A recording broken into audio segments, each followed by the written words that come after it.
उत्तर कोलकाता में फिर चला सुदीप बाबू का सिक्का। मुस्लिम नेताओं की हुई अनदेखी। टीएमसी की नई लिस्ट से सियासी हलचल तेज।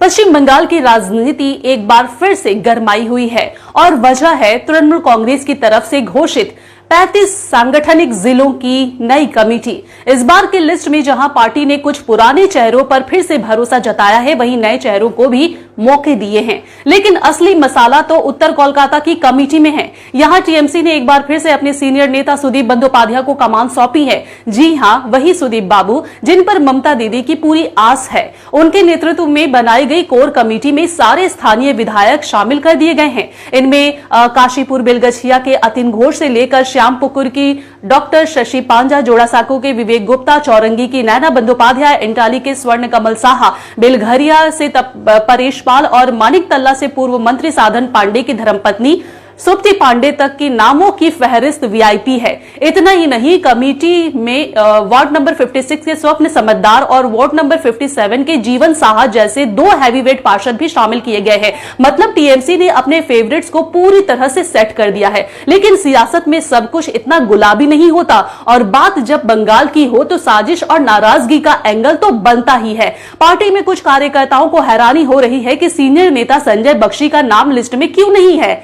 वो तो ममता बनर्जी के पहले दिन के सिपाही हैं, कभी साथ नहीं छोड़ा, फिर ये बाईपास क्यों। और अब बात उस मुद्दे की जो सोशल मीडिया से लेकर पार्टी कैंपस तक गूंज रही है, मुस्लिम नेताओं की अनदेखी। पार्टी की इस नई कोर कमेटी में एक भी मुस्लिम चेहरा शामिल नहीं है।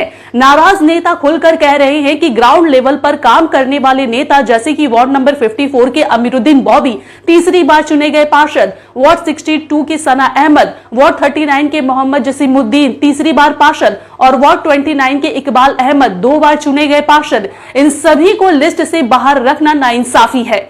इतना ही नहीं, इस लिस्ट में वार्ड नंबर 44 की पार्षद रेहाना खातून का नाम भी शामिल नहीं किया गया है, जबकि वह साल 2020 से लेकर अब तक 5 बार चुनाव जीत चुकी हैं। ऐसे में सवाल उठता है कि रेहाना खातून या सना अहमद जैसी वरिष्ठ मुस्लिम महिला नेताओं को क्यों नजरअंदाज किया गया। सवाल उठ रहे हैं कि क्या टीएमसी अब मुस्लिम वोट बैंक को हल्के में ले रही है। दूसरी ओर इस कोर कमेटी में किसी भी मुस्लिम चेहरे को स्थान न दिए जाने से पार्टी के मुस्लिम नेताओं में नाराजगी देखी जा रही है। टीएमसी के ही कुछ मुस्लिम नेताओं ने हालात बंगाल न्यूज टैग इंडिया से बात करते हुए बताया है कि इस कोर कमेटी में 2 पार्षदों को शामिल किया गया है, लेकिन ऐसे में वार्ड नंबर 54 के पार्षद अमीरुद्दीन बॉबी, वार्ड नंबर 62 के पार्षद सना अहमद, वार्ड नंबर 39 के मोहम्मद जसीमुद्दीन और वार्ड नंबर 29 के पार्षद इकबाल अहमद जैसे जमीनी नेताओं को शामिल किया जाना चाहिए था। फिलहाल पार्टी के माइनॉरिटी नेताओं का कहना है कि क्या पार्टी को सिर्फ मुसलमानों का वोट चाहिए या फिर उसके अलावा कोई और फैसला भी लिया जाएगा। टीएमसी की नई लिस्ट पार्टी के लिए कितना फायदेमंद या उल्टा साबित होगी, इसका जवाब तो आने वाले पंचायत चुनाव और विधानसभा चुनाव ही देंगे। लेकिन अभी के लिए सियासत में चर्चा जोरों पर है।